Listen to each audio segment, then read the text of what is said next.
ಬೆಳಗ್ಗೆ ತಿಂಡಿಗೆ ಇವತ್ತು ಕ್ವಿಕ್ಕಾಗಿ ಇಡಿಯಪ್ಪಂ ರೆಡಿ ಮಾಡ್ತಾ ಇದ್ದೇನೆ. ಇದನ್ನು ಮೊದಲೇ ಮಾಡಿ ಬಿಸಿಲಲ್ಲಿ ಡ್ರೈ ಮಾಡಿದರೆ ಈ ಥರ ಆಗ್ತದೆ. ನಮಗೆ ಯಾವಾಗ ಬೇಕೋ ಆವಾಗ ಬಿಸಿ ನೀರಲ್ಲಿ ಈ ರೀತಿ ಬಾಯ್ಲ್ ಮಾಡಿ ರೆಡಿ ಮಾಡ್ಬೋದು. ಇದನ್ನು ಆಂಟಿ ಊರಿಂದ ಬರುವಾಗ ಮಾಡಿ ತಂದದ್ದು.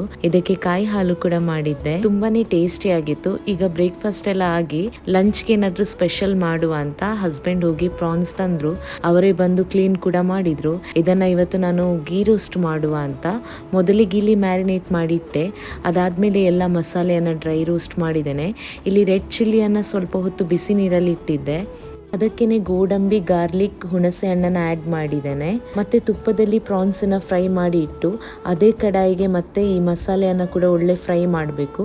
ಅದಕ್ಕೆ ಕರಿಬೇವಿನ ಸೊಪ್ಪು ಕೂಡ ಆ್ಯಡ್ ಮಾಡಿದರೆ ಫ್ಲೇವರ್ ತುಂಬಾ ಚೆನ್ನಾಗಿ ಬರುತ್ತೆ.